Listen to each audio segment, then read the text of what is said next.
Assalamualaikum warahmatullahi wabarakatuh. Halo sahabat desa, apa kabar Anda hari ini? Semoga selalu sehat dan murah rezeki ya, amin. Sahabat desa sekalian yang saya hormati, gimana kabar BLT Dana Desa 2021 di desa kalian? Sudahkah ada yang mulai pencairannya? Nah, kebetulan di tempat saya BLT DD 2021 untuk pertama kalinya telah dicairkan kemarin Kamis tanggal 22 April 2021. Alhamdulillah, walau pencairannya tidak sekaligus 4 bulan dari bulan Januari sampai bulan April, karena menurut kabar yang saya terima dari pendamping desa, pencairan BLT DD untuk 2021 tidak boleh dirompel katanya. Harus per bulan pencairannya, entah benar atau tidak, wallahu alam. Yang jelas dengan cairnya BLT DD 2021 di pertengahan bulan Ramadan ini telah memberikan sedikit kegembiraan kepada masyarakat, khususnya warga miskin, yaitu mereka yang terjaring atau yang masuk sebagai penerima BLT DD. Minimal bisa untuk mencukupi kebutuhan mereka selama sisa bulan Ramadan ini. Semoga dalam waktu dekat untuk yang kedua bisa cair kembali. Namun di video ini yang ingin saya share kepada kalian bukanlah tentang mekanisme atau pelaksanaan pencairan BLT DD 2021 yang terjadi di desa saya, bukan, tetapi tentang hal-hal wajib yang harus dihindari dalam pembagian BLT DD agar tidak terjerumus ke dalam praktek maladministrasi. Apa itu maladministrasi? Menurut Undang-Undang Nomor 37 Tahun 2008 tentang Ombudsman, maladministrasi diartikan sebagai perilaku atau perbuatan melawan hukum, melampaui wewenang, menggunakan wewenang untuk tujuan lain dari yang menjadi tujuan wewenang tersebut, termasuk kelalaian atau pengabaian kewajiban hukum dalam penyelenggaraan pelayanan publik yang dilakukan oleh penyelenggara negara dan pemerintahan yang menimbulkan kerugian secara material dan atau imaterial bagi masyarakat dan orang atau perseorangan. Itu arti maladministrasi. Nah, pembagian BLT DD jika tidak dilakukan dengan benar dan cermat bisa terjebak ke dalam maladministrasi tersebut. Lalu hal-hal apa saja yang wajib dihindari agar tidak terjadi maladministrasi dalam pembagian BLT DD? Menurut Agung Nugraha, calon asisten Ombudsman RI perwakilan Kepulauan Bangka Belitung yang pernah saya baca ya, ada beberapa poin yang harus dijauhi atau dihindari agar tidak terjadi maladministrasi dalam pembagian BLT DD. Tapi sebelum lanjut, silakan buat teman-teman yang baru pertama kali menonton video di channel ini, tekan dulu tombol subscribe dan loncengnya. Bagi yang sudah subscribe, saya ucapkan terima kasih karena subscribe Anda adalah dukungan bagi eksistensi channel Peduli Desa 87. Yang pertama, penyimpangan prosedur. Maladministrasi pertama yang sangat rentan terjadi dalam pembagian BLT DD adalah penyimpangan prosedur. Maksudnya, pembagian BLT DD secara prosedural tidak tepat sasaran. Beberapa contoh dari maladministrasi ini seperti kriteria penerima yang tidak tepat, pendataan yang tidak menyeluruh, adanya nepotisme dan integritas pendata sekaligus masyarakat yang didata masih meragukan.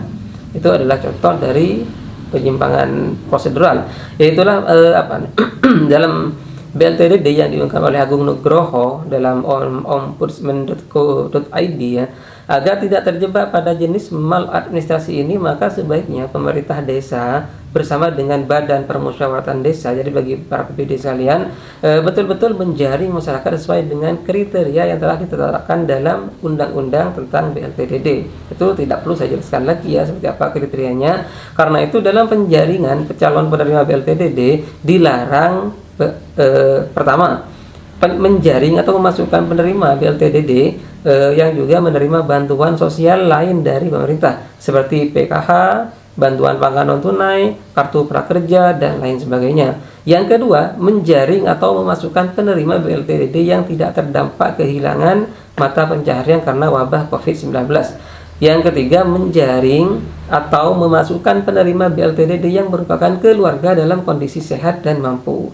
Nah, itulah 3 hal yang dilarang. Ingat, dilarang keras dilakukan dalam penjaringan calon penerima BLT DD. Selain ketiganya, larangan lain agar tidak terjadi maladministrasi adalah nepotisme. Misalnya, perangkat desa atau RT RW mencantumkan keluarga mereka sebagai penerima BLT DD, padahal sejatinya tidak sesuai dengan kriteria alias tidak masuk kriteria, tapi tetap dimasukkan. Ini juga harus dihindari. Yang kedua, permintaan imbalan. Nah, Maladministrasi yang berikutnya menurut Agung Nugroho juga rentan terjadi dalam pembagian BLT-DD adalah permintaan imbalan. Ada banyak istilah yang digunakan oleh oknum, baik perangkat desa maupun RT RW dalam maladministrasi ini. Baik istilah yang seakan-akan legal hingga istilah yang ilegal sekalipun, seperti uang lelah, uang bensin, uang rokok, uang administrasi, dan lain sebagainya. Apakah meminta imbalan walau dengan atas nama uang lelah atau uang administrasi adalah dibenarkan menurut undang-undang dalam konteks pembagian BLT-DD? Untuk kasus ini jawabannya adalah tidak. Apapun istilahnya, satu hal yang jelas bahwa perilaku sunat BLT oleh oknum aparat desa adalah tidak dibolehkan. Penerima BLT-DD harus menerima bantuan tersebut sesuai dengan jumlah yang telah ditetapkan dan tidak boleh kurang dari itu. Lalu bagaimana jika ternyata si penerima yang memberikan secara sukarela kepada aparat desa atau RT RW?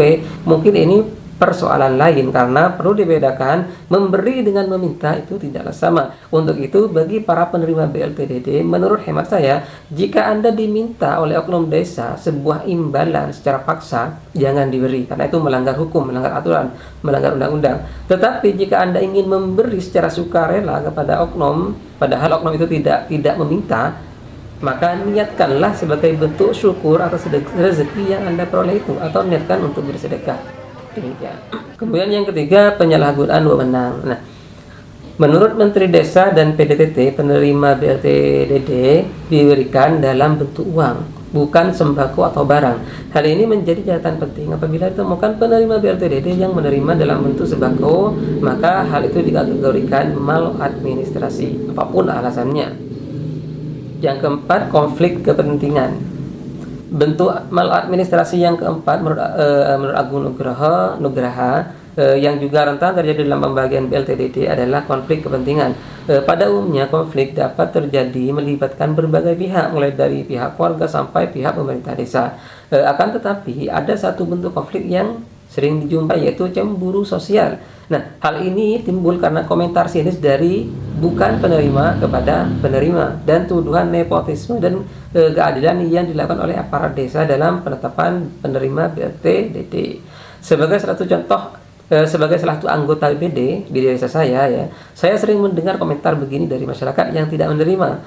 Kalau tidak kenal sama RT RW atau perangkat desa, jangan harap dapat bantuan. Nah, ucapan semacam tersebut mengindikasikan adanya kecemburuan sosial dari yang tidak menerima BLT terhadap penerima BLT. Hal ini diperparah lagi apabila penerima BLT itu ternyata tidak memenuhi kriteria alias terjadi nepotisme. Selain itu, konflik ini juga menunjukkan masyarakat tidak memiliki akses pengaduan keluhan mereka, sehingga mereka melampiaskan kepada pihak-pihak yang bersentuhan dengan program tersebut seperti RT RW, penerima, atau perangkat desa. Nah, sahabat desa sekalian yang saya hormati, itulah beberapa bentuk maladministrasi yang rentan terjadi dalam pembagian BLT. Tidak hanya dalam BLT dan desa saja, tapi semua jenis bansos pun rentan mengalami administrasi macam itu. Karena itu, bagi teman-teman BPD sebagai salah satu bagian pemerintahan desa yang salah satu tugasnya mengawasi kinerja kepala desa, sangat penting memastikan agar penyaluran BLT-DD di desa Anda tidak terjadi maladministrasi. Tidak hanya BPD saja, tapi masyarakat dan pihak lainnya juga dibutuhkan partisipasi aktifnya untuk mengawasi pelaksanaan program BLT dana desa agar tidak terjadi maladministrasi. Ingat, pemerintah pusat melalui Kemendes PDTT menekankan agar penerima BLT dana desa tepat sasaran dan tidak ada yang mempermainkan dana tersebut. Karena sebenarnya dana desa itu adalah milik rakyat, bukan milik aparat, oknum, atau kepala desa. Jika ada yang ingin di-share atau ditanyakan oleh sahabat desa sekalian, silakan tulis di kolom komentar. Saya yakin pengalaman atau komentar positif Anda akan sangat bermanfaat sekali bagi kita semua demi kemajuan desa kita masing-masing.